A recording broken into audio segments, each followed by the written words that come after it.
ॐ शुक्लाम्बरधरं विष्णुं शशिवर्णं चतुर्भुजं प्रसन्नवदनं ध्यायेत् सर्वविघ्नोपशान्तये सरस्वती नमस्तुभ्यं वरदे कामरूपिणी विद्यारम्भं करिष्यामि सिद्धिर्भवतु मे सदा गुरुर्ब्रह्मा गुरुर्विष्णु गुरुर्देवो महेश्वरः गुरुः साक्षात् परब्रह्म तस्मै श्रीगुरवे नमः.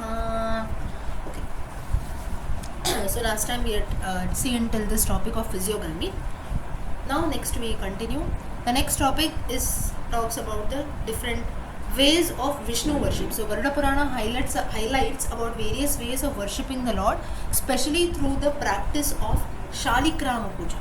Now Shaligrama is nothing but just like we have the Shivalinga worship. Similarly, Vaishnavites follow the Shaligrama form of worship. So that's also like a Shivalinga type, a stone. But again, it is like now you don't go to a shop, maybe just as we buy normal idols and images of Lord, we don't do that. Shaligrama is usually passed on from one generation to the next. So for years together, if you have a tradition in your family, you follow and do the puja.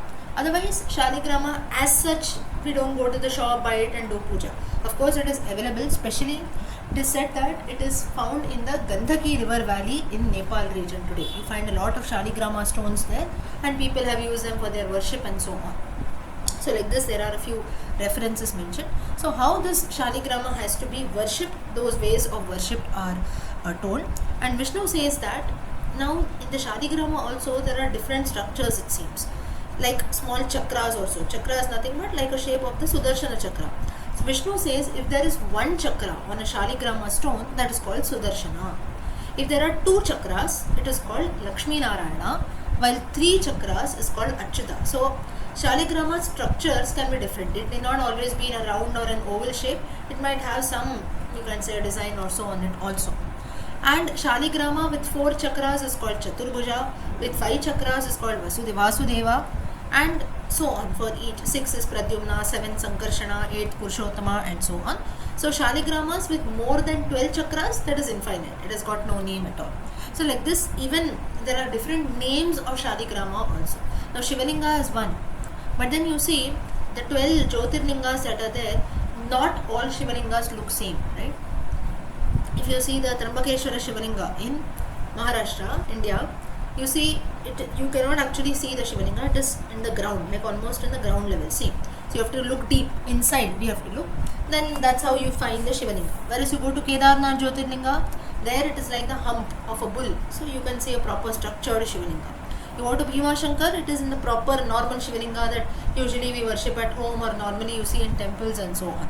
So in the Shivalinga worship, now you look at it, you know it is a Shivalinga, but then the ways of worship are quite different. The structure of the Shivalinga is different. Similarly, Shaligrama also has got different structures. This has been highlighted in the Garuda Purana.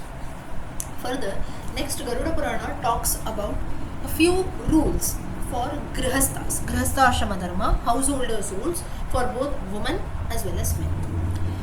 Now it mentions, now this mention is also there in the Valmiki Ramayana, it is not limited to the Garuda Purana alone.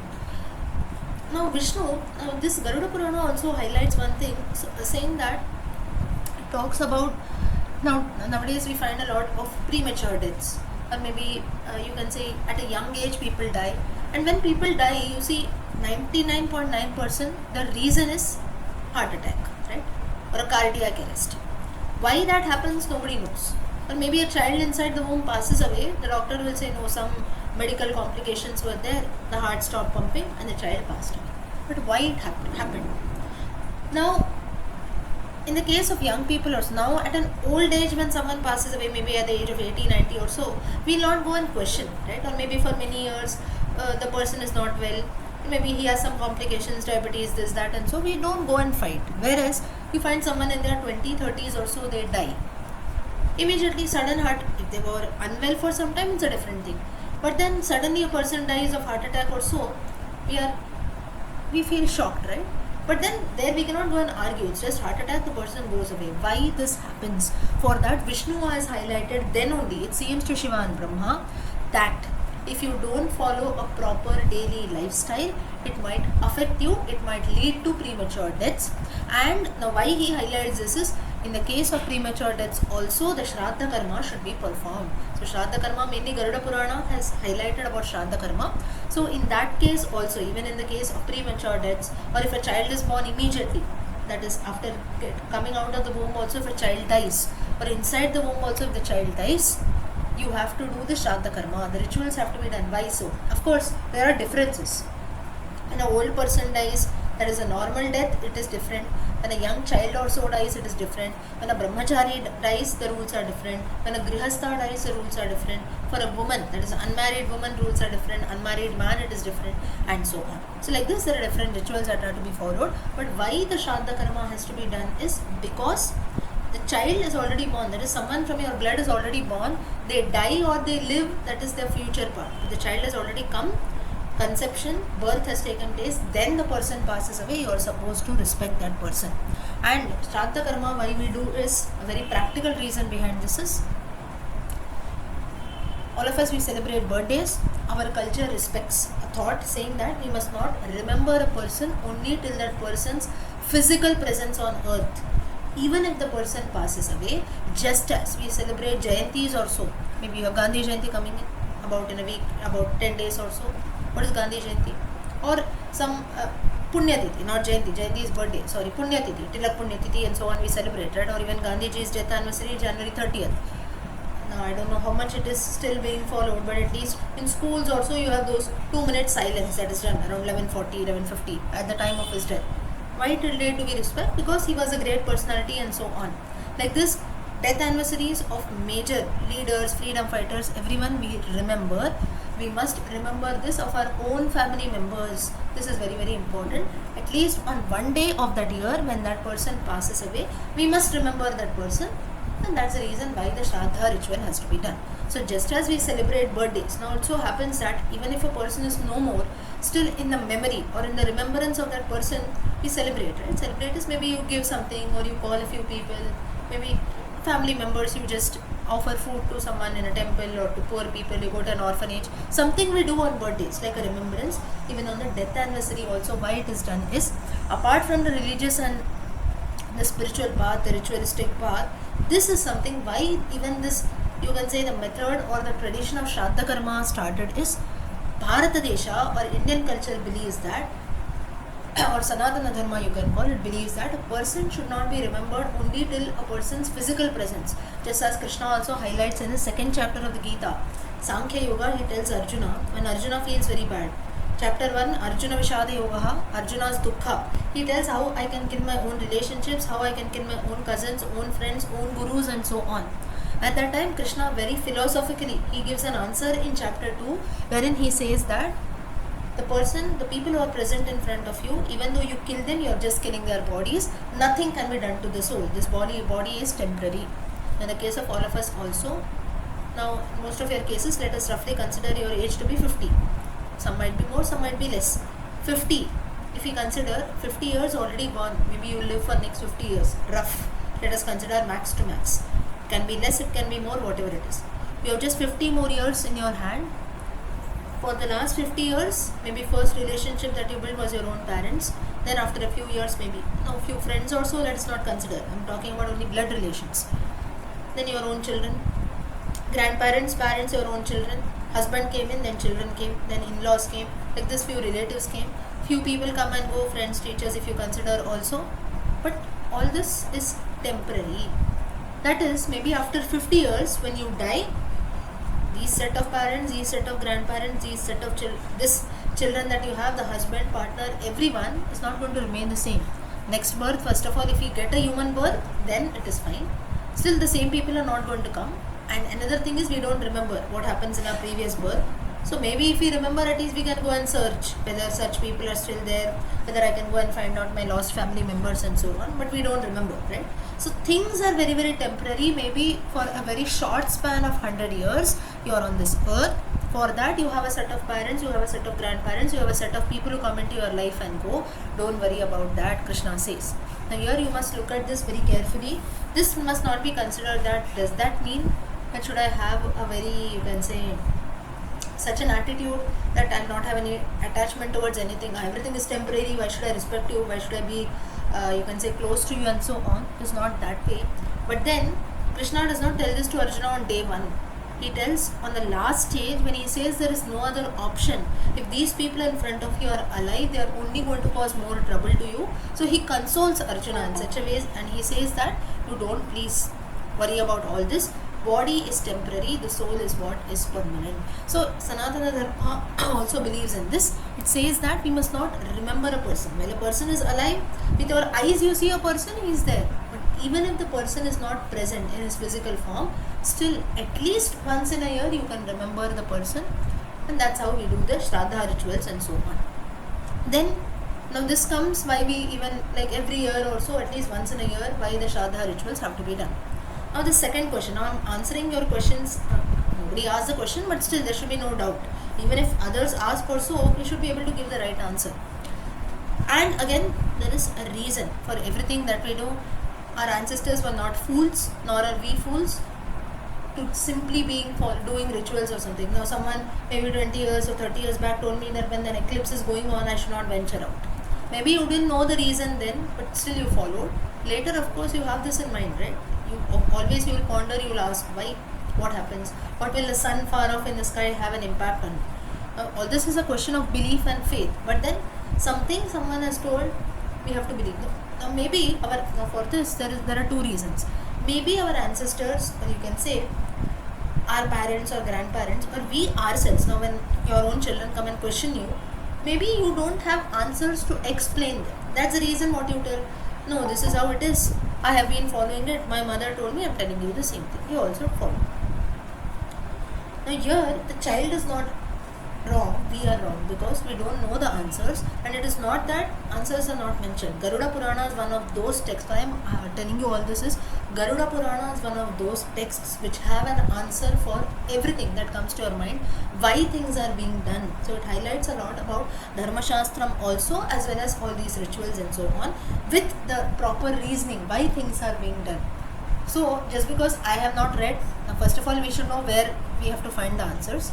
Secondly, once we get that answer, to be able to be patient to read that, grasp the teachings and tell them to others. So maybe you can give a nice reason, this is so books also, scriptures are there, rules are mentioned there with proper reasoning. If you want, you read. Then it is someone's personal choice to decide whether you want. Now even in all of your case also, whatever I am telling, whatever is mentioned in the Garuda Purana, I am just sharing the same with you because our topic is that. Now whether I believe all this on the personal front or whether you believe, that is your own choice, that is there, you can decide. But then we cannot decline what has been mentioned and why things have been mentioned and why till date if we are following something, there is a reason to this. Now maybe out of, you can say 90% in the world, still we have 40 to 50% people who are following, who are doing all the rituals. Now it can be, Garuda Purana itself mentions, it can be Yatha Shakti. Yatha Shakti is as per one's capacity. Now when I say Yatha Shakti, does it mean that I can compromise on the, you can say the procedure part? It is not so. On the procedures part or on the ritualistic part, we cannot compromise. But maybe now you are giving something in Dhanam, in some charity or so. Instead of 10,000, you make the amount 1,000, that is fine. This is Yatha Shakti, that is as per one's capacity. Or instead of 50,000, you make it 10,000, that is Yatha Shakti. Or it can be even the other way around. 2,000 is what people are asking, but still no, I want to give more, I'll make it 20,000. That is your choice. So here we increase or decrease, not only in monetary terms, it can be anything, that is one part. So Garuda Purana also highlights this, says that it is Yatha Shakti. But yes, rituals have to be followed. So this is one reason why rituals are being followed.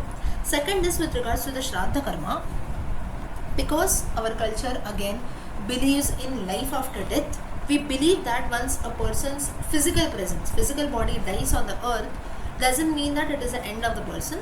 The person's soul, it seems that it goes to heaven or hell as per one's own karma. Now, all of us, we ourselves, we feel that we have always done good things. We might have done some sins also, knowingly, unknowingly, but at least in our case we are blessed. If today we are listening to the Puranas and so on, at least to some extent we should be blessed. We should have not incurred sins also. But still, unknowingly, knowingly, so many mistakes we do. You sit now also, if you're sitting down or you're sitting on a chair or a bed, wherever it is, you'll have so much of small insects, so many bacteria under your body. You sat on them, you have killed so many creatures. This also is a sin. But then the intensity is not much. Maybe you do some prayashchitam or so. Now what is prayashchitam? That's the reason why people go on tirtha yatras. You go on a pilgrimage. Or maybe even a small thing. Every day in the morning, we chant Samudravasane Devi Parvatasthala Mandite Vishnupatni Namastubhyam Padasparsham Kshamaswame. What is this? That is on the Bhumi Devi, on goddess earth. Anyways, we have to stand. There is no other option, right? But still, at least a prayer, at least I'm just asking for your forgiveness. This is prayashchitam. This is a prarthana. You are asking for forgiveness. There is no other option. You have to stand on the earth, you have to sit on the earth, you have to stamp, everything is there. But at least to some extent, we can chant this verse and ask for forgiveness. This is prayashchitam. Like this, there are different prayashchittas which are also mentioned in the Garuda Purana. So again, coming back, because our culture believes in life after death, the soul has to pass away. Now, the different rituals that we do starting from day 1, the 10th day, 11th day, 12th day, 13th day, and then every month rituals. Why things have to be done that way? Now, depending on every culture, depending on the place that you live, depending on the traditions that you follow also, that you can say the rituals can be different. The way you do can be different, but mostly what all of us do is at least the 10th day, 13th day rituals are done by everyone. Yearly Shraddha is done by everyone. Then monthly also Shraddhas have to be done on that particular person's tithi. At least for one entire year it has to be done, and then yearly. Some people very nicely, they feel that no, we need not do it. Every year we need not do all these rituals.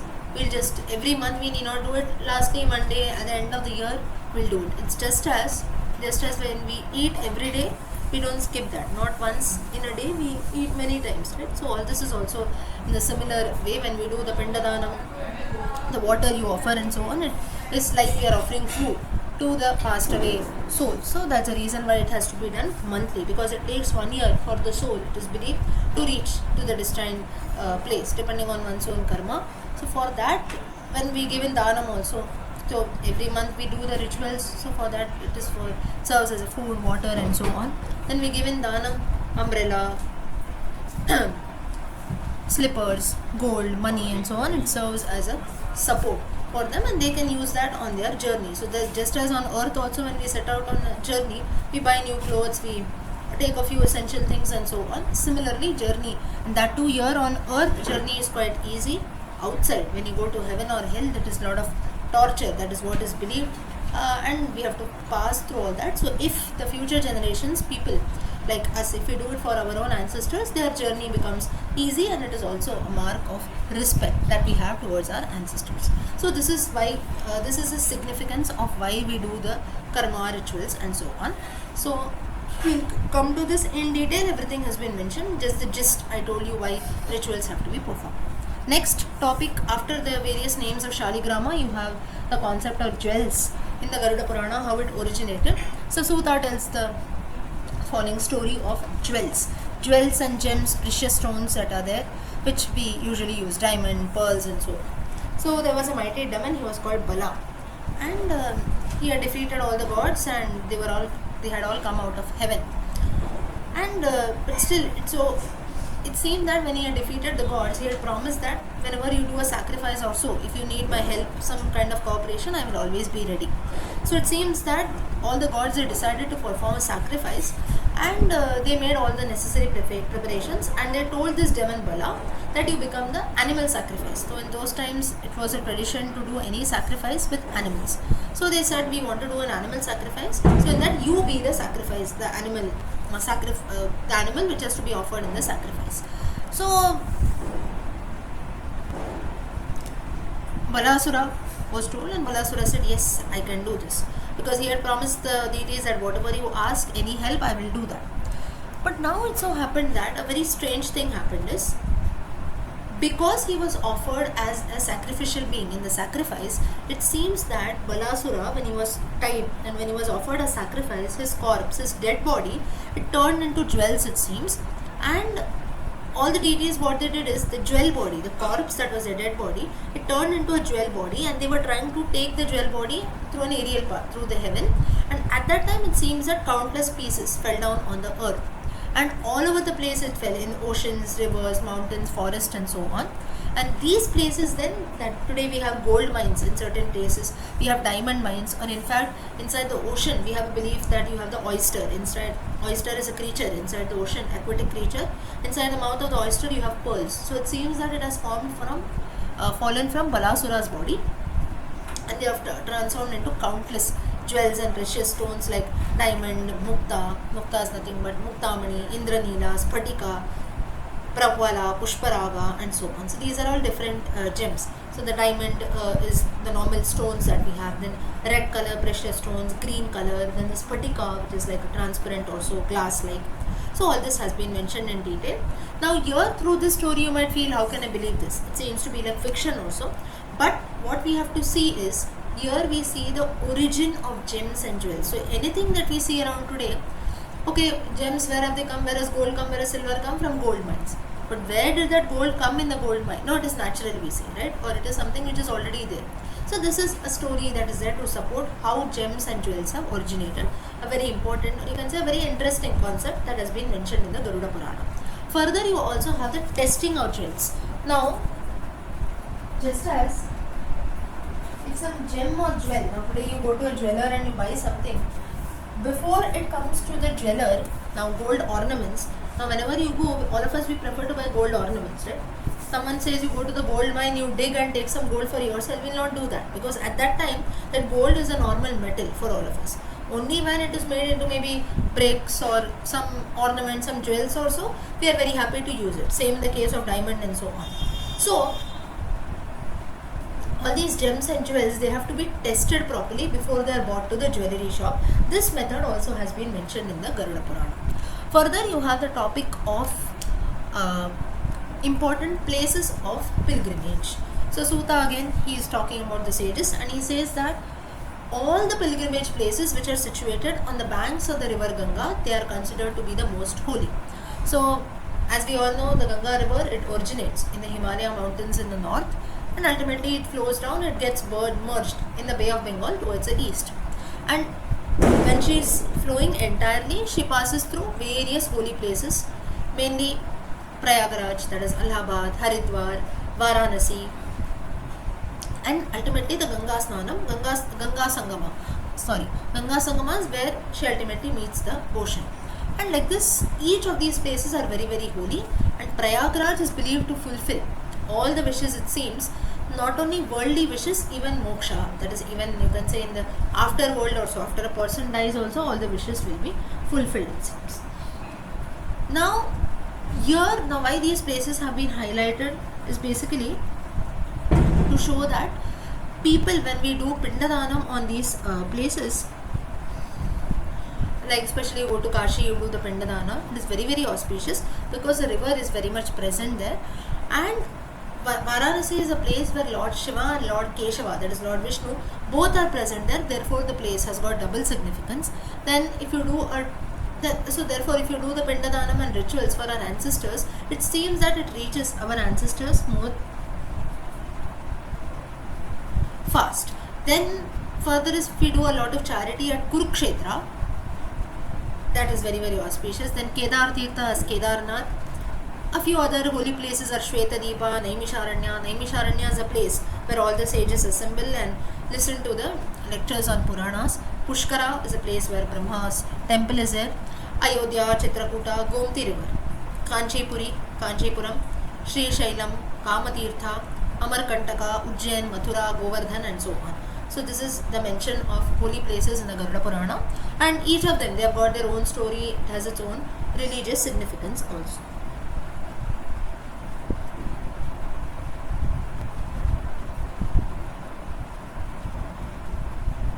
Okay. Further, you have the significance of Gaya Tirtham. Why we go to Gaya, why are the rituals? Mainly we say, right, you go to Gaya, you do the Shraddha rituals, it is very auspicious. For that, there is a story. There was a demon with the name of Gaya, and he was killed. Gayasura was killed by Vishnu there, and that's how the place became famous by the name of Gaya. And it seems that even today in Gaya, those who have gone, you might know there is a big Vishnu temple in Gaya, and there is also mainly the significance of Vishnu there is he holds a Gadha, a mace in his hand. That's how he gets the name of Gadadhara. And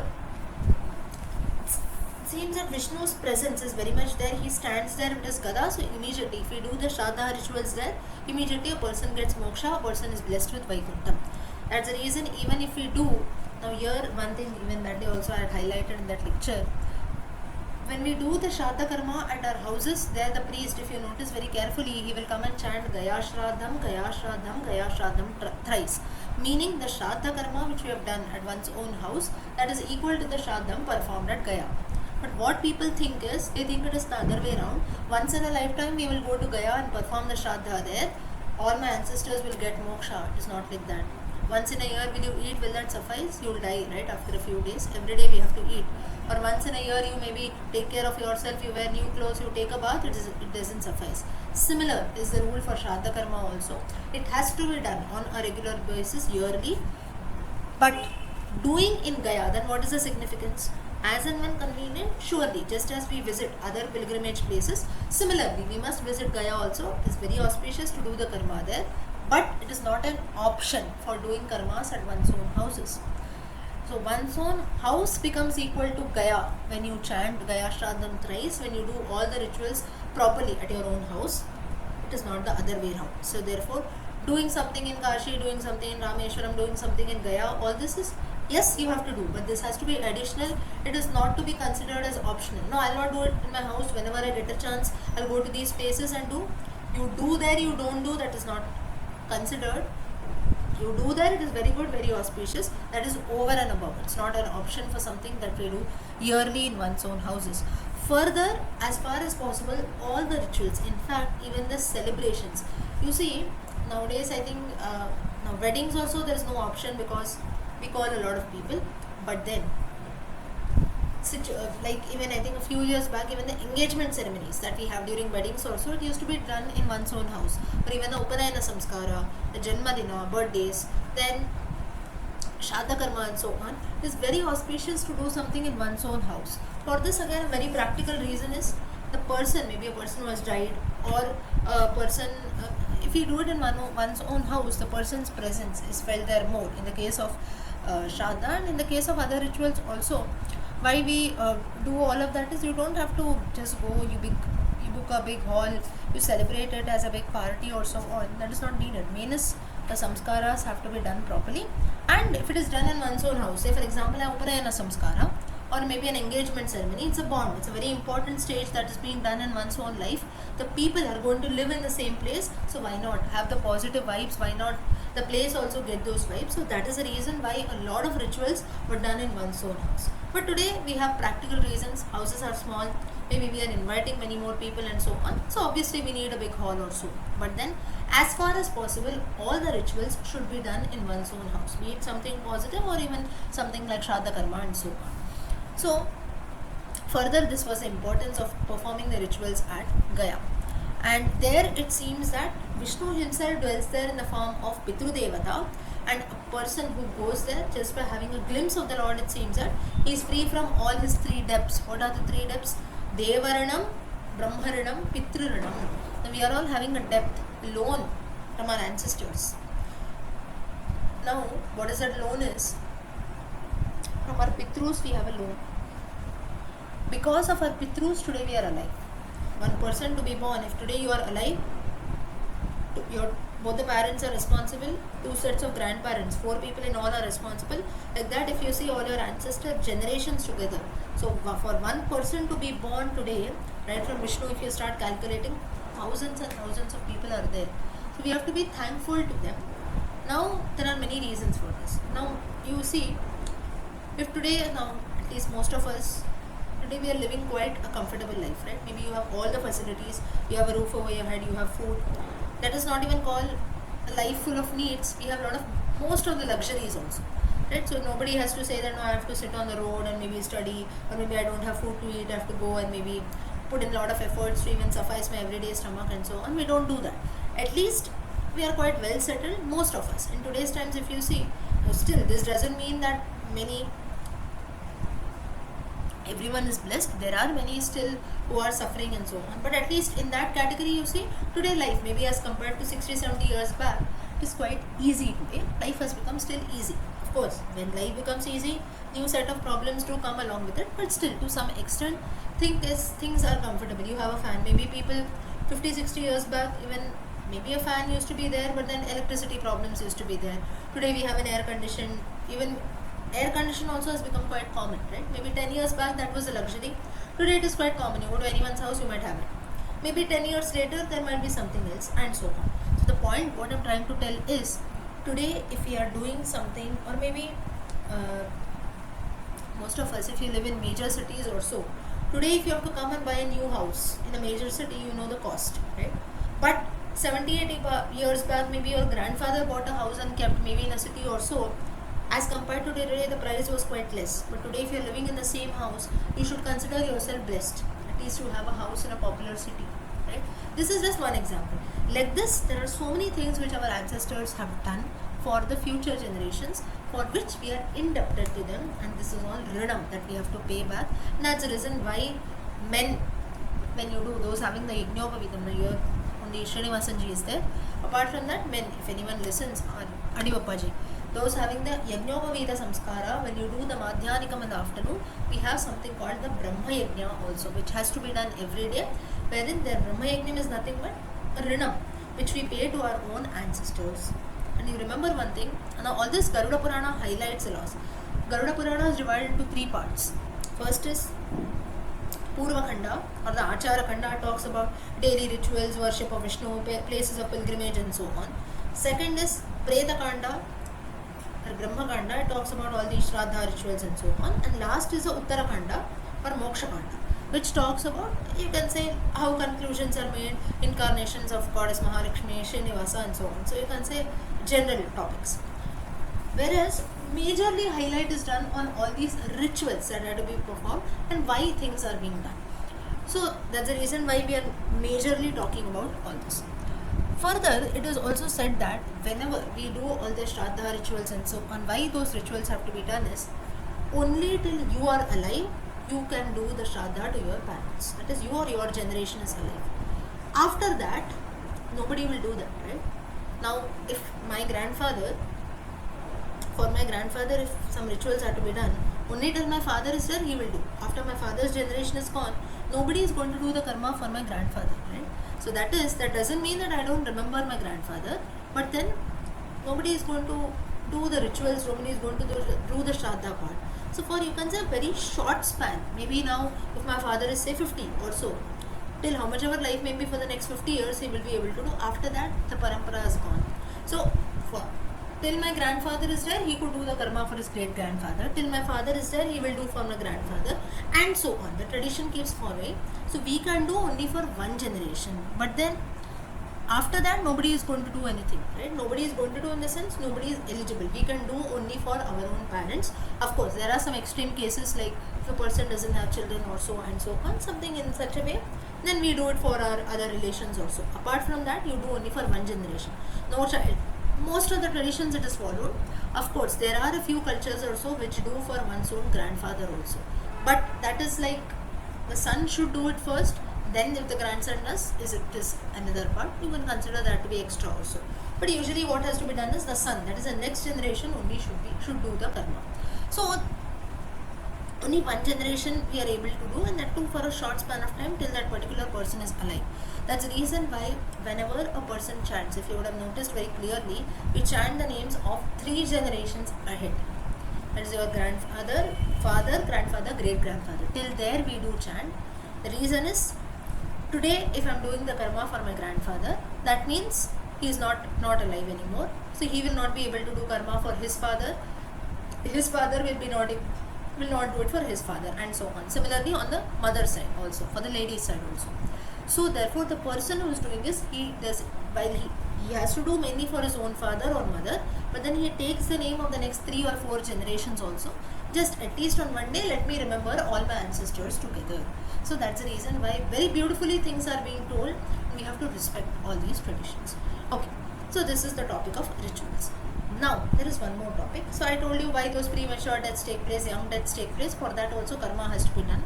The reason is Lord Vishnu then only thousands of years back when the Garuda Purana was written. At that time only he highlighted that, because if you don't have a proper lifestyle, you don't follow the rules of the society, you don't live a proper life, then things are going to be upside down, just as in today's times we see. Now still, apart from this, there are sudden deaths that take place, right? A person is very healthy, still he dies. Yes, such cases do take place, that we have to just call it as destiny. But most of the cases, if you see, especially in today's times, maybe a lot of food that we consume is not pure, maybe the environment is not that good, and so on. So like this, there are many reasons that are there, few things. But what happens is, maybe people at the age after 40, 50 or so, they become very cautious, right?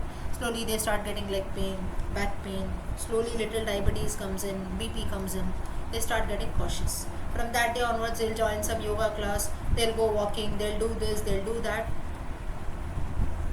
When all these things have to be done is right from a young age. But what happens is, in young age we are so busy, rather we don't pay attention to all this.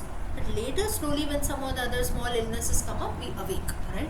And at that time we take care of our bodies. This Lord Vishnu highlights that right from the time you are born, if you take care of yourself properly, be it both physically and mentally, you can lead a good life. At least 50 to 60% control will be there in your life.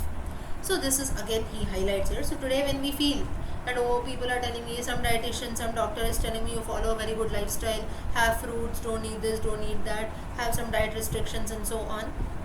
We feel that only today life is ahead. Vishnu then himself then only has told in the Garuda Purana. Of course, he did not give you a diet plan then, but he told that if you have a good lifestyle, surely things will be there in your control. It will not lead to premature, sudden deaths and so on. Okay. Next topic talks about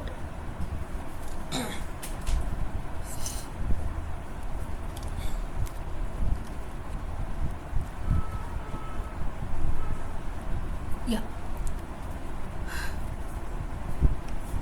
Now yes, after I told you the story of Gaya, in that same topic it is mentioned that before setting out for Gaya, that is before you go to Gaya to offer Pindadamanam, a man should perform Shraddha rituals in one's own village or town he lives. Garuda Purana itself mentions this. So therefore, you have to do it at one's own pace, like I told you, and then slowly you move ahead. Further, you also have the rituals that are followed. I told you it differs from place to place. Like especially you can say in few religions, if you see, getting one's head tonsured also. Usually in North India and Central India you have this tradition, right? Whereas in South India you don't have this tradition. People don't get their heads tonsured even when one's own parents are lost and so on. That is men I am talking about. Now for this is in few places, like for example Badrinath, Kurukshetra, Jagannathapuri, Gaya and so on. Getting one's head tonsured or maybe observing vratas, fast and so on, all these things are prohibited there. That is, people don't do that. So these are certain rituals which change from one place to another. Depending on the parampara, it keeps changing. Now with this, next you have one more topic, that is, even while begetting children also, there are certain things which we have to remember. Garuda Purana says this also, again, will not be 100%, like I told you in the case of this premature deaths and so on, but at least to some extent if you follow, when we can go and follow some doctor's advice also, why not try all this too. Now there are certain time periods, it seems, for conception or for, you can say, ensuring that a child is born and so on. That is, after the menstrual cycle ends, about in a week's time, or after immediately the menstrual cycle, that is a 5 or 6 days ends, after that immediately you can try, or maybe after 7 days, after 14 days and so on. So like this, all this has been, I'm not telling you the exact calculations now, but in detail it is mentioned. It seems that likeliness of a child being born is more. Then if you do if all the, you can say, the entire process is done, maybe on an odd date or so a son is born, on an even date or so a woman is born, a girl is born and so on. Now all this, how far it will be true, how far it is false, let's not get into that debate. But maybe why things have been mentioned on an odd date, if conception or something takes place it will be a boy, if on an even date if something happens it will be girl and so on. Why this would have been mentioned is because we have something called chromosomes, right? XX, XY chromosomes, all of us, you know, as you have it in science. So maybe the release of chromosomes would be on a particular day, it might be happening. So there might be some science behind that. Of course, we are not We are not experts in that, but there can be a few things. If something has been mentioned, surely it would have some reason behind it. So like this, there are different things that are mentioned in the Garuda Purana, which says that if you follow these things to some extent, now you might now ask a question. Now all this is too little mentioned in the Valmiki Ramayana also. You might ask a question. Now to beget children or to maybe get physical in a relationship, or so should we look at the Purana? Should we see a horoscope now? This is a very personal choice, right? Now we need not get into this, but then this is what is highlighted. That is majorly now why all these things have been told is, just as in medical science it supports our body. Like even if for many years if there are some fertility issues or so, the doctor will advise you, right? Or even in the case of Dasharatha, the same thing was being told. The payasa was given and then the person told. Then after the Putrakamishti Yajna was done, Rishyashchandra said that now that you have consumed this payasa, you can try for children and they will be begetted. So it's not that it was not magic, but then just as we consume some medicines also and then you try, children are born, right? Or maybe you consider them to be blessings of God and so on. So it can be anything, it can be Ayurveda, Shastram or allopathy, whatever medicines. Like that, the payasa served as a potion, that was a Potion. It served, and after 1 year it became easy for Dasharatha and the queens to beget children. So like this, there are different solutions that are told, or even if you go and ask a gynecologist or someone who is a specialist in this, they might give some advice. You do this or you do that, you try something like this, try something like that. There are different solutions. Of course, we are not much aware of it, but then there are different solutions that are told. You have a lot of infertility issues that are treated. So all this also in the Garuda Purana, that's the reason why these dates are mentioned. After the menstrual cycle, about 7 days, 12 days and so on, if things are being done, it becomes easy for conception. How far it is true, now this will depend on each one's physical structure also. All our physical bodies are different. You have some other ailments also, that's a different topic altogether. But in the normal case, these suggestions are also made in the Garuda Purana. So basically rituals, not only with Shraddha Karma, even such general rituals. Now maybe begetting children also is, you can say, like a part of social life of every living creature, not only for human beings, right? But in the case of living creatures, the rules are different and so on. But then rules or the ways are different. In the case of human beings, mainly it has been highlighted. Next is, you have the story of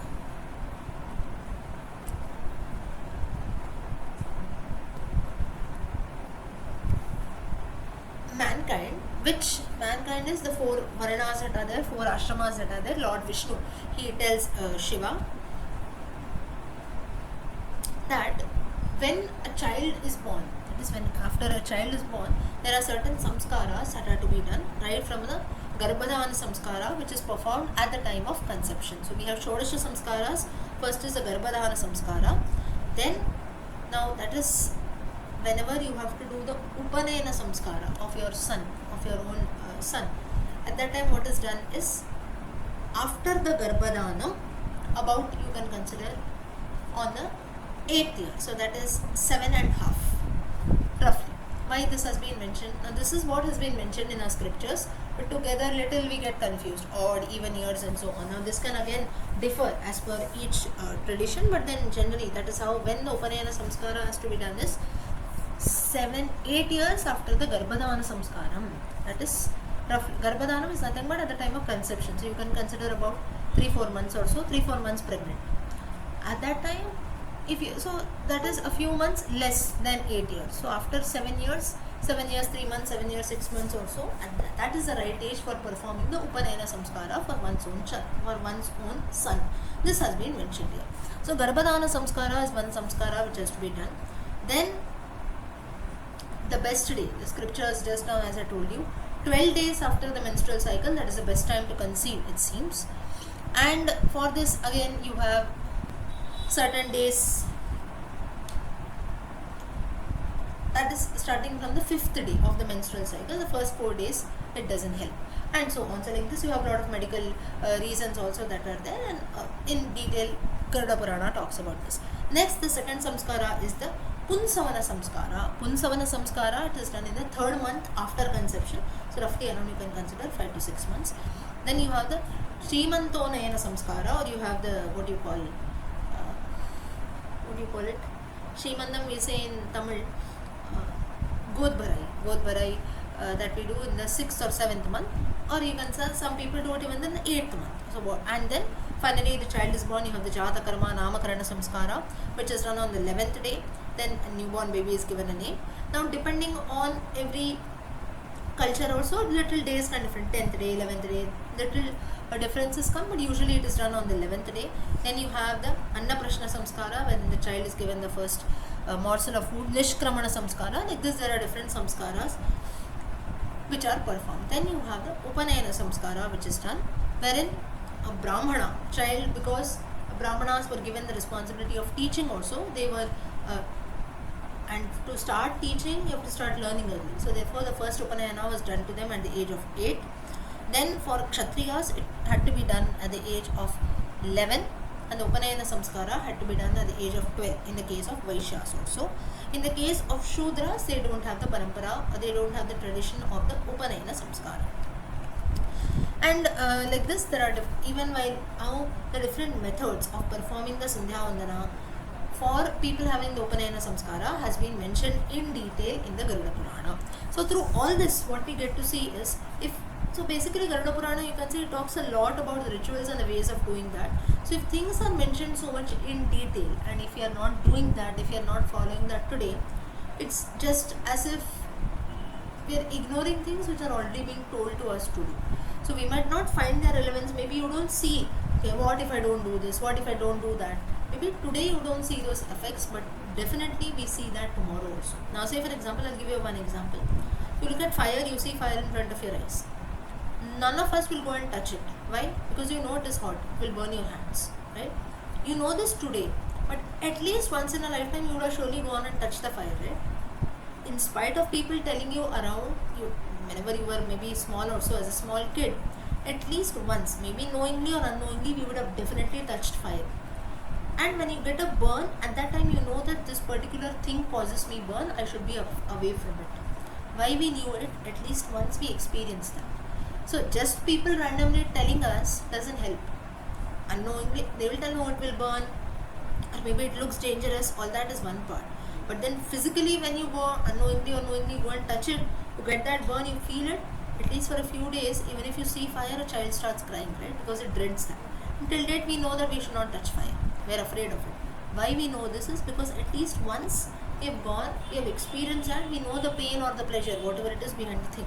So in the same case, even for now, why I gave you this example is, in the case of all our scriptures, be it the Puranas, Itihasas, history or whatever it is, depending on one's own interest, only if you go and experience it, we can speak about it. Without experiencing, without opening anything, just by listening to people around will say proper things. It's not that they will only speak false. It can be true, it can be false, but then even if it is true, it's not that we are testing the knowledge of someone else also, or even in my case also, if I'm telling you something, at least once you must feel that, no, let me also open the original text and read. It's not that you don't believe me, but it's not that you want to pick up something and argue or maybe ask. Something like that is there also, it is fine. But then at least an interest should develop, that if so much is being mentioned by her, that oh, so many things are there in the Garuda Purana, every weekend I'm coming and listening to her speaking on it, that means not only the Garuda Purana, be it any Purana, why not open the book and read it for myself? This interest should come. And why this should come is, just as we have experienced the burnt of the fire, similarly the burning of knowledge also has to be there. And how that comes is when we open the books and see for ourselves. And when we do that, it is whenever you open the original book, original scripture and see for yourself, there is no place for doubt, query, nothing. You are very much clear on what has been mentioned, what things have been told. So there is no doubt, or you can say no confusion at all in all our minds. We don't have to go and sort people. You don't have to go and ask 10 people 10 different opinions who make you more confused also. And at the same time, you don't have question marks in your head as well as in your face. Then even when people ask us something, you are able to tell them properly. Future generations are also safeguarded. My mother didn't tell me anything, I will also not tell you anything. Your mother didn't tell you anything, forget, stop blaming her about it. Why not you make the change? You learn something, you tell it to your own child, right? So some things have to be experienced. Garuda Purana also highlights about this. So when it talks about different rituals, why they have to be done, how they have to be done, the Phalashruti part also. If things are mentioned so much in detail, surely it has got some reason, and it says that it has to be read fully in detail. Now about all these things that I told you, that if and now I'm telling you all this in very, you can say in a short way, this has been mentioned in more than 19,000 verses. The total Garuda Purana is 19 to 20,000 verses. So if people are not fools to compose something in 19 or 20,000 verses, right? That is the amount of significance it has on the different rituals and the practices that we have. But we should surely be able to open and look at that properly. Okay. Next, you have the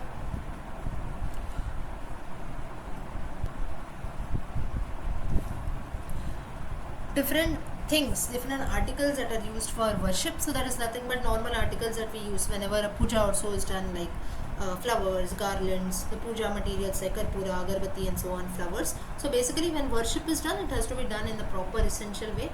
Otherwise, it might lead to, it's not sin also, but then if you're doing something, if you're listening to the Garuda Purana online also, you should have a device, you should have a good internet connection. So there are some basic prerequisites, right? So even while you do worship also, there are certain things which are needed, and as far as possible, all of that should be performed properly.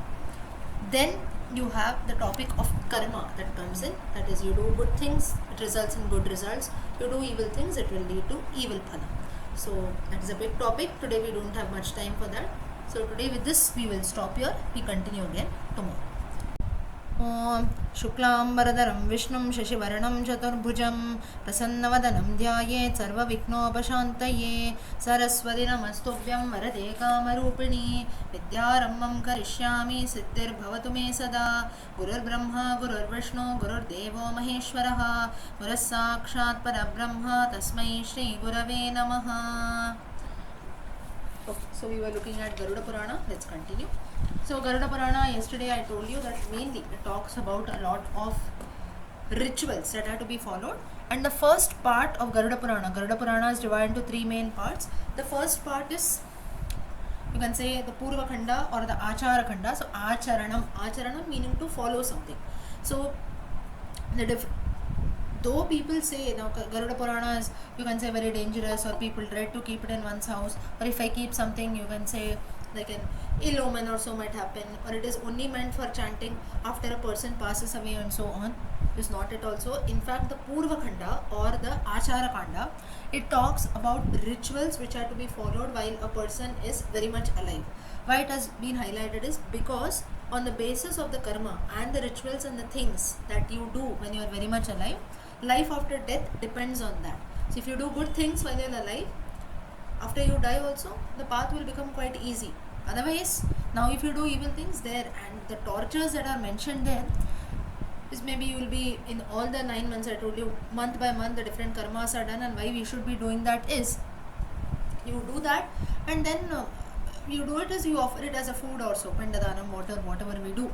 If it seems that in every month, as a person slowly, right from Bhuloka, that is from earth, when the soul is passing up, every day he is passing through the doors of Yama, the path is not at all easy. It is full of thorns, then crows come and peck, birds come and attack, people attack a person with weapons, it seems, Yamadutas and so on, messengers are there all the path, then there's heat everywhere, fire all around, sometimes people come to attack with weapons, so all such things are there.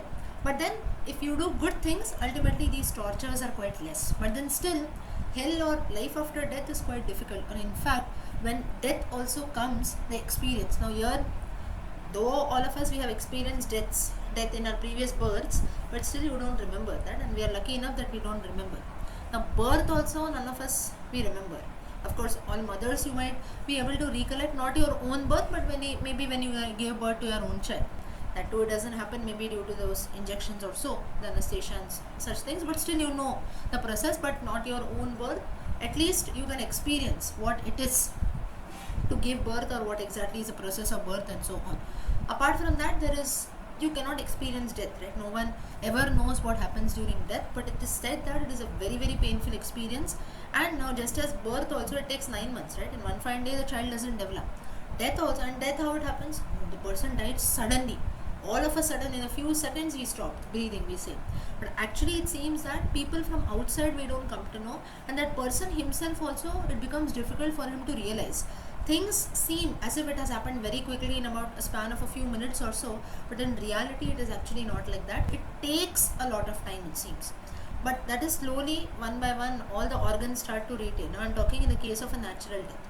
If it is like maybe a person is ill or so, you have organ failure, this and that, it is different. But then in the case of a normal death, when we say suddenly a person died, the process from inside, the internal damage has already started. Slowly the heart starts pumping, the lungs stop contracting, the stomach stops doing its functions, all the hands and legs stop doing their functions. So slowly, one by one, all the body parts start receding, and it seems that when at that moment when death has to come in, the breath has to stop. All the breath that is there, that is, the heart should be like a choker, the neck should be choked, right? Now why? Now why, if I'm talking and all of you are listening, that means life is there in us. We are continuously breathing. Air is going inside, air is coming outside. Though it is not that cautious, we are not aware, we are not conscious. Air is happening, air is coming in, air is going out, but still it is not that conscious, right? We are not aware of it. Maybe very closely you concentrate on your breath. That's how you have the meditation and the pranayama techniques. That is fine. But apart from that, we don't put our full focus on the breath. Even if you don't put your focus, that's why when you're sleeping also, breathing is continuously taking place. But at the time of death, it seems that everything is choked. Air is not ready to go inside, and the air that is there inside is coming out. That means all the air which is present in our body is coming out. And it seems that Shula, just as Shankaracharya mentions in his Matru Panchakam, आस्तां तावदीयं प्रसूति समये दुर्वारशूलव्यथा. Just as during the time of labor, prasuti samaye, just as a mother goes through an experience as a durvarashulavyata, someone is hitting her with spears or so, similarly death is also same. It seems from inside a person feels that if someone is hitting him and taking his life out. Sometimes we tell, right, it's so, you can say, as if my life just came out, we say. And that's the reason why even prasuti samayam, that is labor, is considered to be like a mother or the woman. She gets a new lease of life. She has escaped from the jaws of death. So that is a very terrible experience.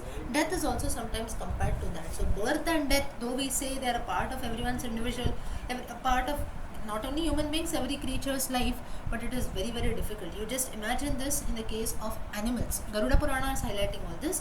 It says even in the case of animals, we are at least human beings, right? You have to give birth to a child also. You are taken to the doctor, proper treatment is done. Nowadays you have a lot of other technology also. You can do the normal, you can do the C-section, anything. There are so many options. Apart from that, you are given the anesthesia, you don't know the pain. But still, it takes a lot of time to heal, right? But in the case of animals, you just imagine their vyatha. That is, in the case of animals also, they also undergo the process of birth, right? Giving birth. First of all, they don't have doctors also. Though they can take care of themselves, you just imagine the pain of the mother animal who is giving birth. You see sometimes dogs also, in case you have seen and animals also, you'll see a lot of blood that is oozing, maybe on those National Geographic or channels like that. Blood continuously keeps oozing because a lot of blood has to go. But in human beings case, you have doctors, immediately they'll do some treatment or so, all the blood, everything is covered. But then in the case of animals, it is not at all like that. There's no one to take care of the child, there's no one to take care of the mother. The mother is crying, she cries out in pain, the animal, but still she has no other option. So imagine the vyatha, the pain that is there. So Garuda Purana, basically why it is said that it is little disturbing also. It talks about things which maybe now also if I'm telling you the pain or things like that, it's not very pleasant to listen, right? We feel, oh, it's so disturbing. You maybe think of, and now when I'm telling you something, maybe you can imagine such things. Then you feel so bad. Or feel so bad in the sense we feel sad, but we cannot do anything. So therefore, little it might be disturbing, but it is the ultimate reality. And truth is always harsh. So just because something is harsh also doesn't mean that it has to be rid away from. So in praise of the Garuda Purana, you have a very famous verse. यथा सुराणां प्रवरो जनार्दनो यथा युधानां प्रवरो सुदर्शनं तथा पुराणेषु च गारुडं च मुख्यं तदाहुर्हरितत्त्वदर्शने. Amongst suras, that is amongst gods, Janardana, Lord Vishnu, is considered to be the best. Among the different weapons, Sudarshana Chakra is considered to be the best. Amongst the Puranas, similarly amongst the Puranas is Garuda Puranam. This is what has been mentioned.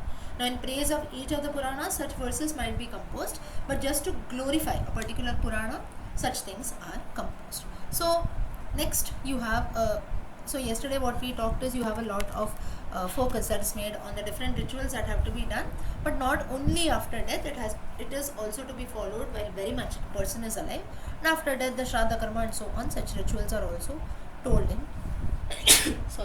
told in detail. Okay. Next,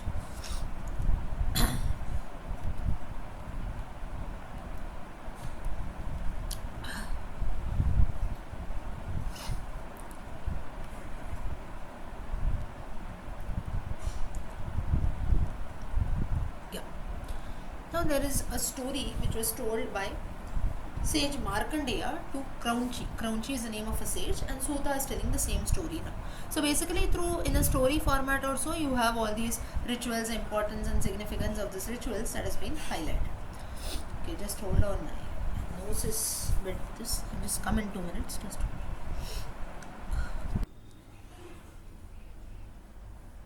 Yeah. Okay. Sorry. So. You have a story that has been told. It was originally told by sage Markandeya to a sage called Kraunchi, and further the same story is being told by Suta here to the assembly of sages. So he says that once there was a sage called Ruchi, and he looked at the world around him and he felt that there are a lot of distractions and so on. Let me take up sannyas ashrama. More than sannyas ashrama, let me be a brahmachari. So he decided to remain a bachelor lifelong, and this made his decision. This decision of him made his pitrus, that is his ancestors, worried, because if you are a brahmachari, that means you cannot do the different rituals like Shraddha karma and so on. So it is very important to be a grihastha for this. So somehow what they did is, in different ways, the ancestors, the grandparents, parents, whoever was there, they tried to change his mind by telling the benefits of grihastha ashrama dharma. Then how if you become a grihastha, it will be like a service or to the society, and so on. So somehow they try to, you can say, motivate this sage Ruchi to take up grihastha ashrama dharma. They said that there is a lot of importance that a grihastha holds in the society, but if you don't become a grihastha, not even a single religious activity can take place, and it is a misconception that a grihastha cannot attain salvation. Okay, today morning anyone was there for the Ramayana lectures? Valmiki Ramayana. I think Shamala ji, were you there? Yes, yes. Anyone else was there? No. So if you Geetu ji. So if you remember, we had the conversation that we saw between Rama and Bharata, wherein Bharata also talks about the importance of grihastha ashrama dharma. So why I am sharing you this is, today morning a few concepts from Aranyakanda of Ramayana, when Bharata explains the importance, or Bharata explains the significance of grihastha ashrama dharma to Rama. The same thing has been mentioned here also. Coincidentally, it has come on the same day. So here this sage also, they say that being a grihastha, it's your misconception that you cannot attain salvation, you will be caught in your family life and so on. In fact, all the religious activities, Agnihotra, Upasana, Kanyadanam and so on, and even marriage rituals, Upanayana Samskara, everything, you have to do anything. For that you have to be married, otherwise it becomes difficult. So there are different rituals that are to do, and the pitrus also, they will always be happy with you. So somehow this is how they convinced sage Ruchi, or you also call him as Prajapati Ruchi, and finally he agrees to get married. And then lot of search was made to find a suitable wife for him, but all the efforts went waste. Finally, Prajapati Ruchi, he decided to please Lord Brahma, and for a very long period Brahma came in front of him, and it seems that at that time Brahma told him that you have not pleased your pitrus, that is, you have not done your rituals and so on, because you were not married, or so you are not fit to do the ritual. So you first do that, and then all your pitrus, everyone will be happy, and you will also be able to get a life mate soon, soulmate soon. So with this, Ruchi, what he did is, to his level extent, as a brahmachari, he does all the rituals. Later now he tries to find a mate for himself, so that all the rituals are done.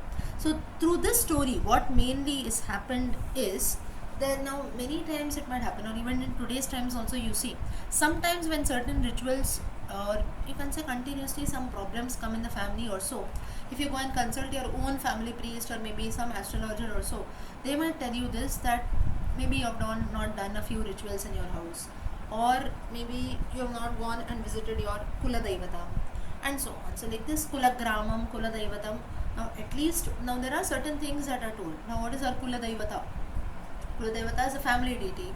Kula Grama is your family village. Now it should be from both sides, father, mother, both. Then with our own maybe doing the rituals of our pitrus, that is the Shraddha Karma and so on. Now you have the Pitru Paksha starting from this weekend. So for the next 15 days, at least on the Tithi of our own ancestor, the karma should be done.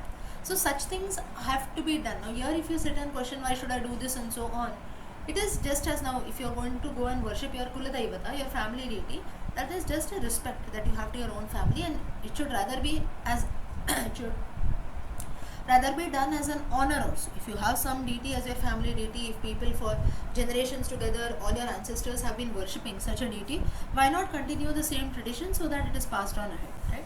So like this, there are certain rules that are there. So that's the reason why people frequently make a trip at least once in a year or so.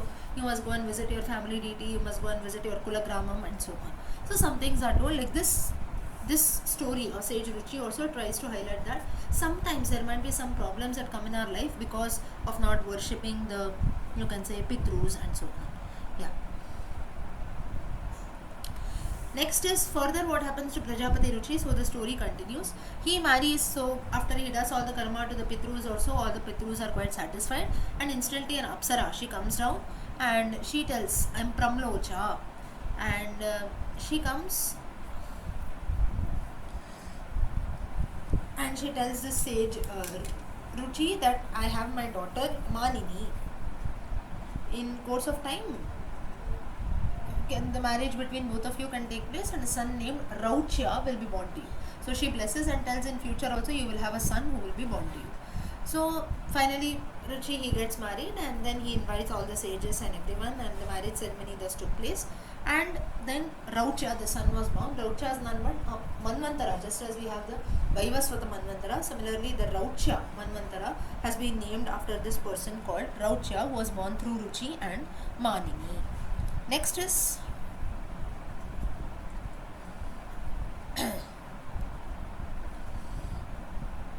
how purification used to be done.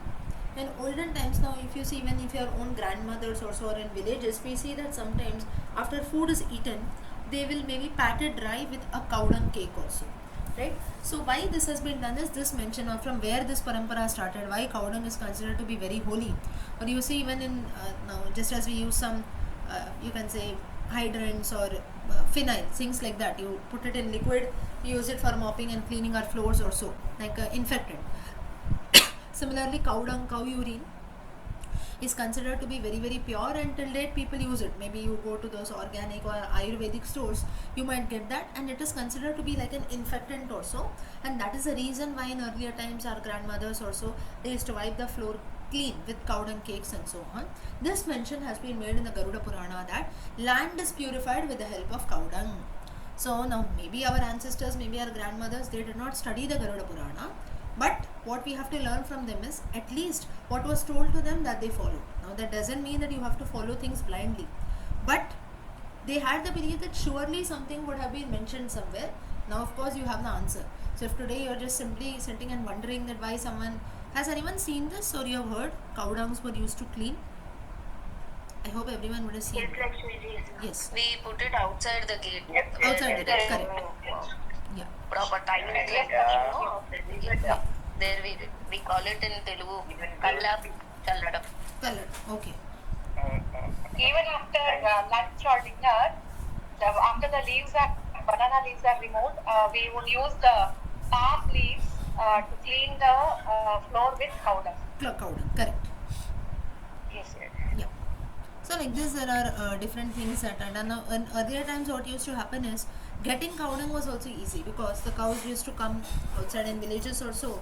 The cows used to be bought, so easily the cow dung can be collected, right? But nowadays, what happens is you have to go and actually buy those cow dung cakes and come maybe from an Ayurvedic shop or something like that. But yes, sometimes people do use it, and this has been used for years together. So now if you're now all your doubts are clear, if you sit and wonder from where this concept of cow dung came in, now we know the answer. It has been mentioned in one of the Puranas only, that's the Garuda Purana. So this itself shows the importance of things that are there. And further we also get to learn that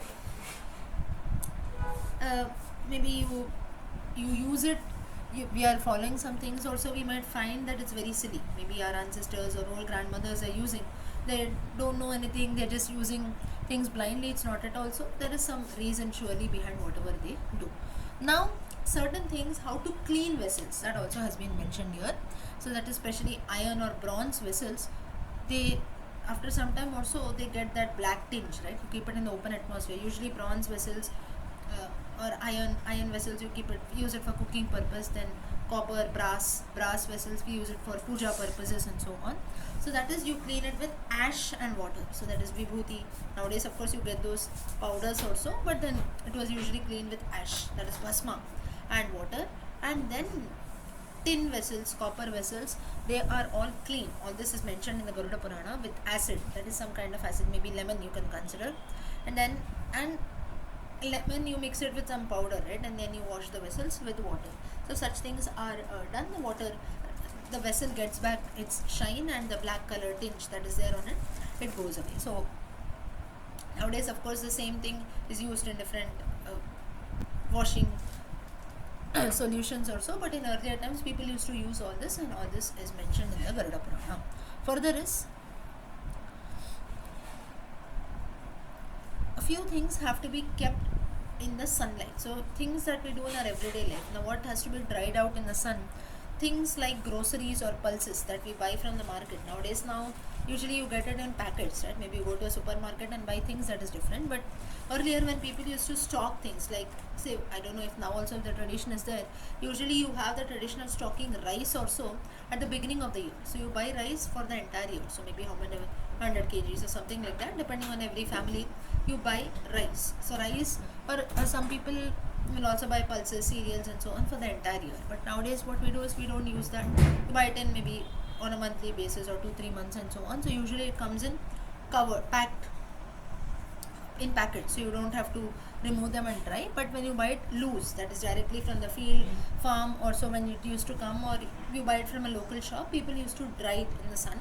So that now, even now when we clean rice, we dry it sometimes, right? So that is done to, so that it is free from germs, insects and so on. So especially food grains and cereals, they are dried up in the sun. And why it is dried up is so that it is free from these pests and insects. Next you have the concept of karma and its consequences. This is 1.6 of the Garuda Purana. Now Yajnavalkya, he talks a lot about Dharma Shastram in the Purva Khanda of Garuda Purana. So he continues his teachings, and now Suta is telling all this. He tells that in a Suta is telling the assembled sages that in another assembly sage Yajnavalkya, like I am telling all of you, he also advised a lot of sages on a few things like karma, on the soul, on this mortal world and so on. And he says that whatever you do here, if you do something good, you get good results. If you do something evil, it will lead to evil results. So believe in the concept of karma, yatha karmam tatha phalam. And he tries to guide people in the right path. He tells them that you always do good karma and so on. So such things are told.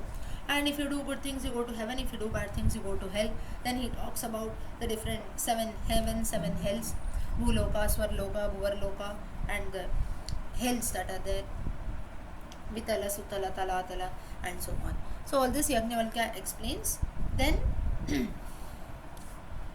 he tells people who are present there, that is the assembly of sages, that don't be caught in this cycle of birth and death, because right from the time you are inside your mother's womb, you have, or right from the time before you come out also, you have to experience a lot of pain. Once you come out, there is again a lot of pain, and then pain and sorrow. Now happiness also does follow, but pain is something which we have to bear. So now ensure that you don't get a rebirth again.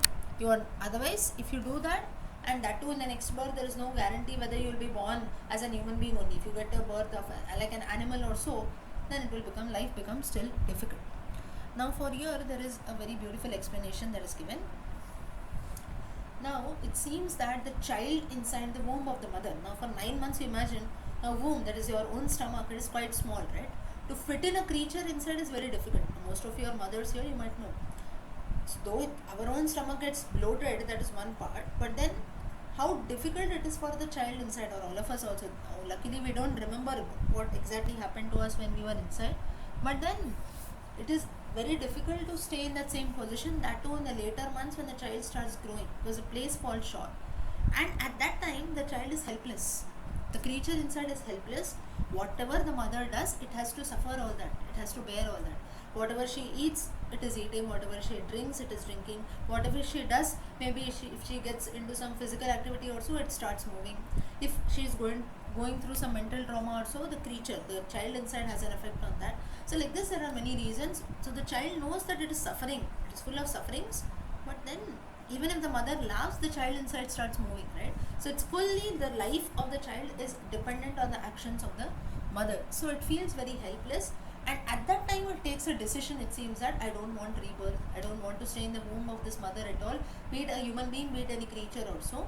And at that minute inside the womb, the child makes a decision. It is said that all of us would have made some decisions that I should not get a rebirth at all. So in the stomach, this decision is made by the child, but once it comes out in an inverted position, that is, for 9 months it stays and then it comes out. At that time what happens is, it forgets. That's the reason it starts crying. It forgets its sankalpa that it has made, that I'm not going to take a rebirth and so on. It forgets all the tortures. That's the reason today we don't remember, right? None of us, we remember what exactly happened when we were inside the womb of our mother, or maybe even the first 1-2 years also you don't remember things, what exactly happened, right? So only maybe a few things of your childhood we remember, that too especially in the initial years. None of us we remember, only through others, also our own parents, grandparents telling us stories, we might be able to relate to that. So therefore it starts crying because it loses its knowledge, it loses that, it forgets that it has taken a sankalpa, and then it again has to suffer this birth. So inside the womb the child takes a sankalpa that I'll not take a rebirth, but ultimately it does happen. Next is, for different kinds of sins and mistakes that we commit, different punishments are mentioned. This is mentioned in detail by Yajnavalkya. Next is the various types of austerities and rituals in order to please Lord Vishnu is mentioned. That is Ashtanga Yoga Marga. Yama is having good 10 virtues: celibacy, kshama, forgiveness, meditation, satya, non-violence, and so on. Next is niyama. Niyama is having a proper routine, everyday proper rules, doing things at the right time, and so on. Next is Yama Niyama. Ashtanga Marga is one. Then Ashtanga Yoga, that is the Yama Niyama, Pratyahara, Pranayama, that is one. Here there are another ways of worship. One is Yama, that is following all different rules, the different virtues I told you, Kshama, honesty, and so on. Next is Niyama, having a proper routine. Then Mahasantapana Vrata. This is one Vrata, which is you use Panchagavya. Panchagavya is from cow, whatever we get, milk, curd, ghee, cow dung and cow urine. These 5 things are used, and then Abhisheka and all that is done to Lord Vishnu. So you do this for 5 days. So on each day, one day you do Abhisheka with milk, one day you do it with curd, one day you do it with ghee, and so on. And then like this, proper fast and everything has to be observed. So this is this Mahasantapana Vrata. Next you have the Paranakricha Vrata. Paranakricha Vrata is, you have some solutions from a lotus plant, from a bale tree, and so on. That is, by boiling the leaves of such plants, some solutions are made, and then it seems that we have to observe complete fast, only the solution, that is maybe the wood apple, bale, that is a bale tree is wood apple, from that tree is leaves or something like that. So just as prasada, you consume such portions, and then you don't live on anything, you don't consume anything. Now you might wonder, why should I eat maybe the leaves, that is the solution made of leaves or so. Now all these vratas, maybe it would have made sense for sages and for people who lived in the forest. So there you have minimum things, right? You have leaves around, you have trees around. So whatever is available, based on that they would have performed their vrata. And in olden times again, we had a lot of trees in our own backyard and so on, so people could do all this.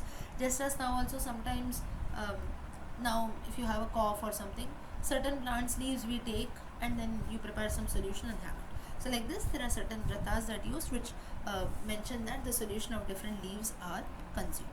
Next you have the Taptakricha Vrata. Taptakricha Vrata is, you should have hot milk, and then little ghee, then little water. Like this you have to eat, and then a complete fast. So whenever you eat, at time every time you can drink a glass of milk, and so on. Next you have Atikricha Vrata. Atikricha Vrata is, you should have little bit of, when you break your, it should be a complete fast, and when you break your fast, you should have cooked food, that is rice also, it should be freshly cooked. Like this, there are different vratas that are mentioned in praise of Lord Vishnu. So through all these vratas, what we get to know is We know only of the Ekadashi Vrata, we know only of Dwadashi Vrata and so on, but there are innumerable Vratas. For the last few months we are looking at many Puranas. It talks a lot about Vratas, like the Kurma Purana and so on, Garuda Purana, talks about lot of rituals which we have to do regularly, and people have been doing this. So out of all this now, how much I can follow, how much I cannot follow, at least one we can try to follow, or at least know which is, at least one we can try to follow, or at least know what are the vratas that are there, at least being aware of that. So is some are some of the vratas that are mentioned. Next is you have the Shivaratri Vrata also, that has been mentioned in the Garuda Purana. Now, firstly, the Shivaratri Vrata was performed by whom? That story comes here. There was a hunter named Sundarasena in a province, in a particular place, and once he went to the forest, and he was a hunter, so he went very deep into the forest in order to find his prey. But some animal for hunting he could not find any, so everywhere he wandered here and there, and he could not find anyone. Then evening came, and at that time he climbed a wood apple tree, that is a bale tree.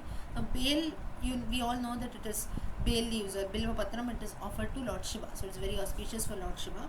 So now evening came, late night, so animals might attack him. So what he did was he climbed a tree and he tried to protect himself. He wanted to spend his night there. Now he was worried. Now his only livelihood was killing and hunting animals and eating them. So therefore he was worried that now my family will not have anything to eat and so on, because I could not catch any animal, I could not take anything for my family to eat. And engrossed this, what he did was he kept on plucking leaves. So while he was, now when usually what happens is when we are worried about things, we don't know what we are doing around us, right? We just, maybe we keep pulling at things. So similarly this Sundarasena, what he did was he started plucking the leaves from this bale tree and he started throwing them down. Now under the tree there was a Shivalinga, and all the leaves, they were falling on this Shivalinga. It was not conscious on the part of Sundarasena. He was just thinking about some random things and he was continuously putting those leaves down.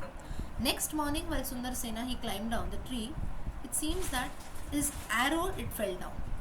And while picking up the arrow, he saw this Shivalinga. And Sundarasena, he did not know that it was actually Shivaratri. He had worshipped Lord Shiva. He had put those bilva leaves and so on.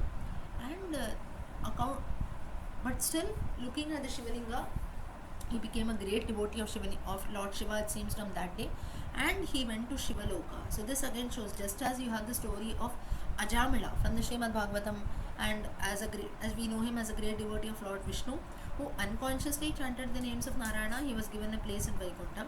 Similarly, this hunter Sundarasena unconsciously also, though he offered the Bilva Patram, the flowers, to Shiva, still he got you can say a very beautiful place in Shivaloka. He attained Shivaloka Prapti.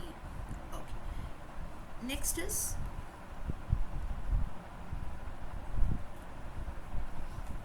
the story of Vyasa. Now once Vyasa, he went to Brahmaloka to get all his doubts clear. That is, he had a few doubts on various spiritual topics and so on. So while he asked a lot of questions, that is, which are the various incarnations of Vishnu, what are the different austerities and so on, and that time Lord Brahma, he tells him the story of a woman. So once there was a Brahmin, his name was Kaushika, and he was suffering from a disease of leprosy, but his wife was very faithful and so on. She used to care for her husband, and because he was suffering with leprosy, he could not do his own everyday things and so on. So attending to all his demands, fulfilling all his demands, looking after his requirements, everything he used to do, but still the person was quite evil. Evil in the sense he used to continuously scold her, abuse her and so on. And however, the wife did not mind his behavior, understanding that he is unwell, so obviously frustration will be there because of his suffering. So one day what happened was, something made this Brahmin Kaushika very angry, that he told his wife that I want to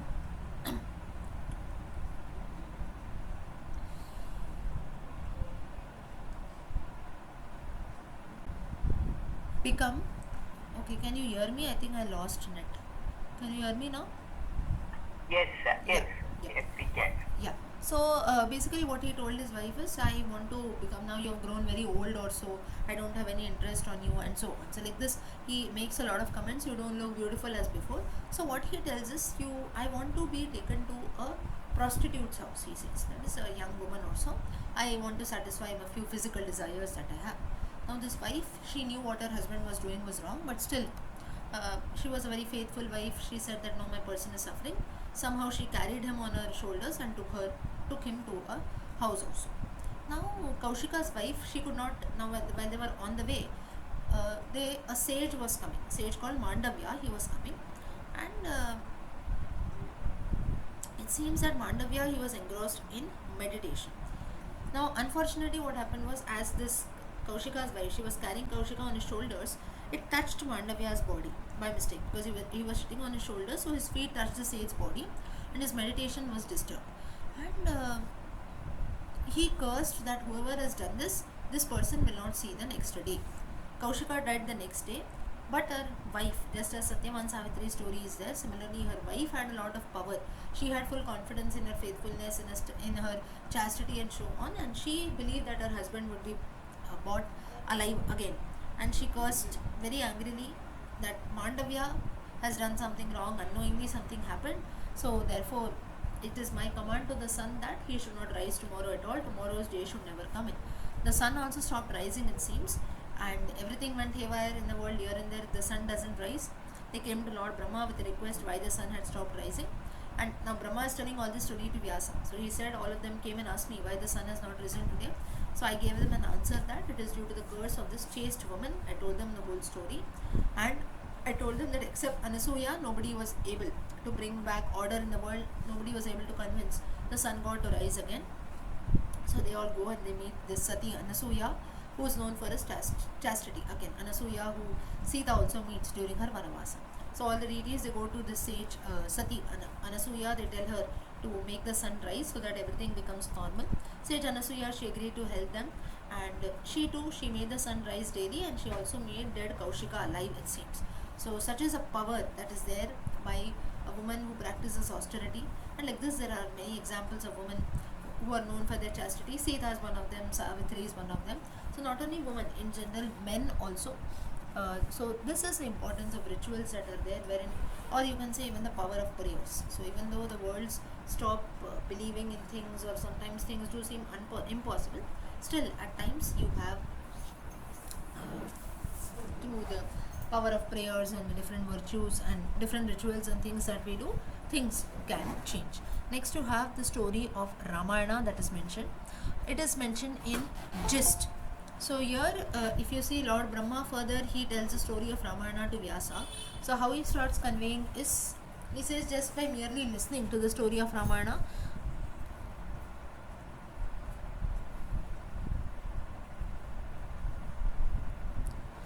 so he say such a person will be freed from sins.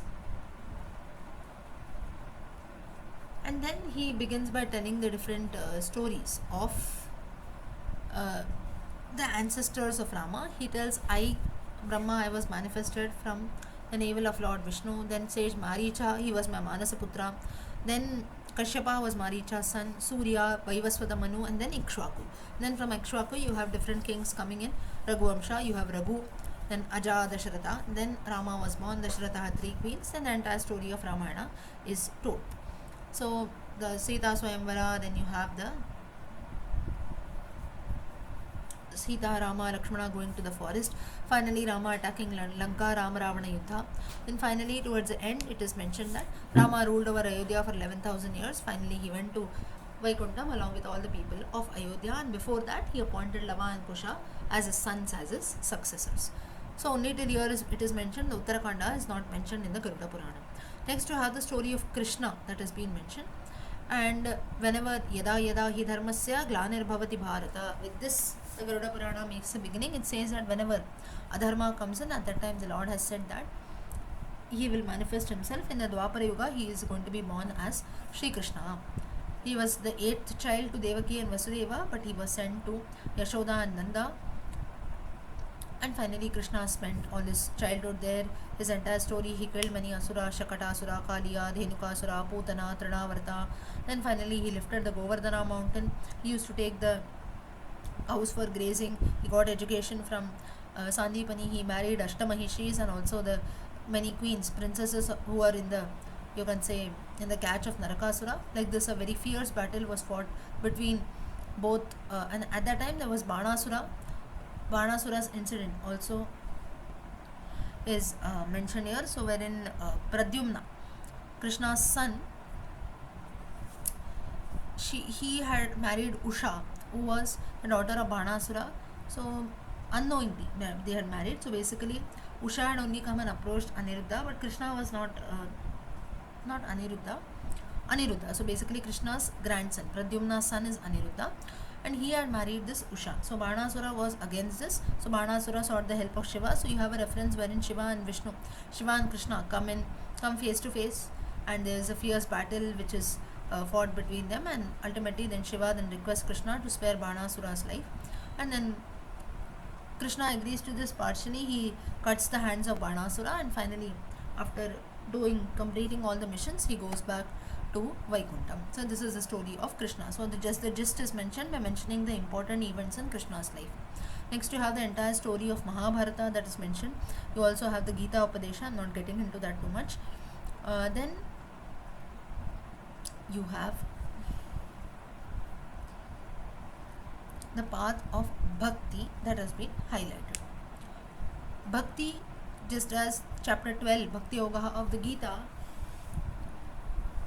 talks about attaining the Lord through simple things. Similarly, Suta also tells Shaunaka and all the other gods that the easy way, or the most, you can say, simple way of attaining God is showing devotion to the Lord by chanting His holy name and attaining salvation and so on. So the simple things that we do is you listen to His stories, you chant the names of the Lord, you spend time in doing good things, and then if you do this also will lead to bhakti. This is the most important thing that is done in this Kali Yuga. So the mere chanting of Vishnu's name in the Kali Yuga brings the same virtue that is done by meditating in the Satya Yuga, by performing a lot of sacrifices in the Treta Yuga, and by worshipping, that is doing pujas also, in the Dwapara Yuga. So a person who just chants the names of Lord Vishnu, he will attain Vishnu Loka. He'll become free from the bondage of this world. And this is something, even in dreams also, if you chant the name of Vishnu, it seems that you will be free of all sins. So what to say of people who can consciously chant the names of the Lord while they are very much awake? In dreams also you do, still it will lead to moksha. If you do it while you're very much awake, if you do it, then what we have to think of the good things that will come with us. So with this, Shaunaka, Suta tells all this to Shaunaka and all the other sages, and tells that of course there are many other methods that have been told, but Bhakti Yoga is one of the easiest paths that has been highlighted. Next, you have a lot of stotras that have been written in the Garuda Purana. So Garuda Purana also has a very, just as we chant the Vishnu Sahasranama, similarly Garuda Puranam has also got the Vishnu Sahasranama in itself. So just as all the 1,000 names, Vishnu Vashatkaraha, similarly 1,000 names, another version of Vishnu Sahasranama is there in the Garuda Purana also. Next, you have a Narasimha Stotra. Narasimha Stotra is there. Lord Shiva had created this stotra, it seems, praising the glory of Lord Narasimha. Namaste Jagannath Narasimha Vapurdhara Daiteshwarendra Samhari Nakhabhutir Virajita, and so on. Like this, the entire stotra comes in. Next, you have a stotra called the Kulamrita Stotra. What is this Kulamrita Stotra? It again is in praise of Lord Vishnu. So the background is, once Narada, he asks Lord Shiva that how can one become free from the illusions of this world, and at that time Lord Shiva reveals to him the contents of this stotra called Kulamrita Stotra, and by chanting this stotra, Narada attains a very supreme place in the world, and which only souls can dream of, it seems, and one who thinks about Vishnu chanting this stotra, he becomes liberated from this world. Yastu Vishwamanadhyanta Majamatmani Samstitam Sarvagnyam Acharam Vishnum Sadadhyayet Samuchet. Next, you have, I'm just chanting one shloka of every stotra. you can also look at it in detail. Now all these Garuda Purana shlokas are very popular, you can get them easily. Okay, so in books also it will be there, on the net also if you search it is quite easy, so you can get it easily. The thing is they are quite common, people chant it till date. Next you have a stotram called Mrityu Ashtaka Stotram.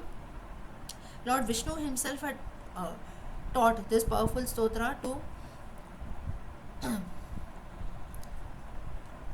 sage Markandeya, it seems, and daily a person who chants this stotra will be free from death, that is mainly Mrityu Bhayam, that is there, will be able to conquer death easily. And one who daily chants this stotra thrice seems that he enjoys a long life, never will die a premature death, and so on.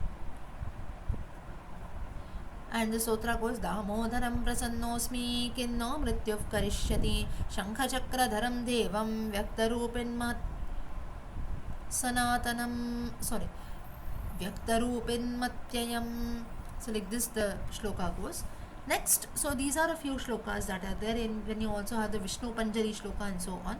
Vishnu Panjara shloka is mentioned in some references, Vishnu Panjari shloka is mentioned.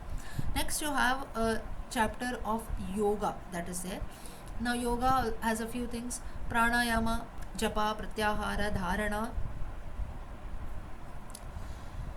dhyana, samadhi, and so on. So pranayama, breathing exercises; japa, chanting; pratyahara, having a control on one's sense organs; dharana is trying to hold the breath, that is inhalation, exhalation; then dhyana is meditation; samadhi is deep meditation, having a control on the sense organs. All this is mentioned. Then towards the last of the Garuda Purana, you have the concepts of self-realization that has been mentioned by Vishnu, and how that can be attained slowly. You start with Bhakti Marga, slowly you proceed further. All this is mentioned.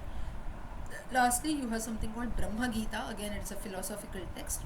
Next, towards Garuda,